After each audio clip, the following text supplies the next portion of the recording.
ਜੀ ਸਤਿ ਸ਼੍ਰੀ ਅਕਾਲ ਦੋਸਤੋ। ਅੱਜ ਆਪਾਂ ਦੇਖਾਂਗੇ ਵੀ ਫੋਟੋ ਦਾ ਬੈਕਗਰਾਊਂਡ ਕਿੱਦਾਂ ਆਪਾਂ ਵਧਾਉਣਾ ਵਾ। ਜੇ ਫੋਟੋ ਦੇ ਬੈਕਗਰਾਊਂਡ ਛੋਟਾ ਤਾਂ ਸਭ ਤੋਂ ਪਹਿਲਾਂ ਕ੍ਰੌਪ ਟੂਲ ਸਿਲੈਕਟ ਕਰਕੇ ਤੇ ਰੋਲ ਬਟਨ ਨੱਪ ਕੇ ਆਪਾਂ ਨੂੰ ਉੱਪਰ ਨੂੰ ਵਧਾ ਦਾਂਗੇ ਜੀ। ਇੱਧਰ ਨੂੰ ਚਾਰੇ ਪਾਸੇ ਨੂੰ ਜਦੋਂ ਨੂੰ ਆਪਾਂ ਫੋਟੋ ਦਾ ਬੈਕਗਰਾਊਂਡ ਵਧਾਉਣਾ ਤੇ ਐਂਟਰ ਨੱਪ ਦਾਂਗੇ ਜੀ। ਐਂਟਰ ਨੱਪਣ ਤੋਂ ਬਾਅਦ ਆਪਾਂ ਫੋਟੋ ਨੂੰ ਸੇਵ ਕਰ ਲਾਂਗੇ ਜੀ।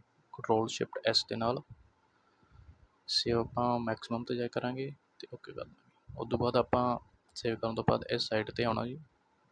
ਇਸ ਸਾਈਡ ਤੋਂ ਆਪਾਂ ਅਪਲੋਡ 'ਤੇ ਕਲਿੱਕ ਕਰਾਂਗੇ, ਅਪਲੋਡ ਇਮੇਜ, ਅਤੇ ਜਿਹੜੀ ਫੋਟੋ ਆਪਾਂ ਸੇਵ ਕੀਤੀ ਸੀ ਉਹਨੂੰ ਸਿਲੈਕਟ ਕਰਕੇ ਅਤੇ ਓਪਨ ਕਰ ਲਾਂਗੇ। ਥੋੜ੍ਹਾ ਟਾਈਮ ਪ੍ਰੋਸੈਸ ਵੀ ਲਊ ਅਤੇ ਓਪਨ ਹੋ ਜਾਊਗਾ। ਆਪਾਂ ਐਡ 'ਤੇ ਕਲਿੱਕ ਕਰਨਾ ਜੀ।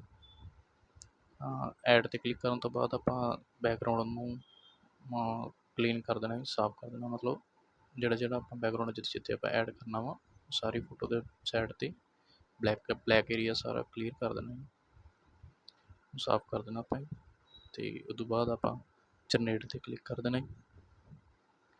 ਜਨਰੇਟ 'ਤੇ ਕਲਿੱਕ ਕਰਦੇ ਹੀ ਆਪਣੀ ਫੋਟੋ ਕ੍ਰੀਏਟ ਹੋਣੀ ਸਟਾਰਟ ਹੋ ਜੂਗੀ ਜੀ।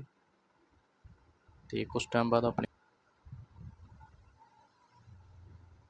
ਬੈਕਗਰਾਊਂਡ ਐਡ ਹੋ ਜੂਗਾ ਜੀ। ਥੱਲੇ ਆਪਾਂ ਜਿਹੜਾ ਆਪਾਂ ਨੂੰ ਸਹੀ ਲੱਗਦਾ ਉਹ ਸਿਲੈਕਟ ਕਰ ਲਓ। ਬਿਲਕੁਲ ਨੈਚੁਰਲ ਬਣਦੀ ਹੈ ਜੀ, ਜਿੱਦਾਂ ਆਪਣੀ ਕਲਿੱਕ ਕੀਤੀ ਹੁੰਦੀ ਫੋਟੋ ਉੱਦਾਂ ਹੀ ਬਣੀ ਹੋਈ ਆ। ਜੇ ਤੁਹਾਡੇ ਕਲਿੱਕ ਕਰਨ ਦੇ ਟਾਈਮ ਬੈਕਗਰਾਊਂਡ ਛੋਟਾ ਰਹਿ ਜਾਂਦਾ ਤਾਂ ਤੁਸੀਂ ਇੱਦਾਂ ਸਹੀ ਕਰ ਸਕਦੇ ਹੋ ਉਸਨੂੰ। ਵੀਡੀਓ ਵਧੀਆ ਲੱਗੀ ਤਾਂ ਸੇਵ ਕਰਿਓ ਜੀ, ਅਤੇ ਇੰਸਟਾਗ੍ਰਾਮ ਨੂੰ ਫੋਲੋ ਕਰ ਲਓ ਅਤੇ ਆਪਣੇ ਯੂਟਿਊਬ ਚੈਨਲ ਨੂੰ ਸਬਸਕ੍ਰਾਈਬ ਕਰ ਲਓ ਜੀ ਇੱਦਾਂ ਦੀ ਵੀਡੀਓ ਹੋਰ ਦੇਖਣ ਲਈ। ਅਤੇ ਡਾਊਨਲੋਡ ਕਰਕੇ ਫੋਟੋ ਨੂੰ ਇਮੇਜ ਦੀ ਕੁਆਲਿਟੀ ਤੁਸੀਂ ਚੈੱਕ ਕਰ ਸਕਦੇ ਹੋ। ਕੁਆਲਿਟੀ ਬਿਲਕੁਲ ਵੀ ਡਾਊਨ ਨਹੀਂ ਹੁੰਦੀ ਗੀ।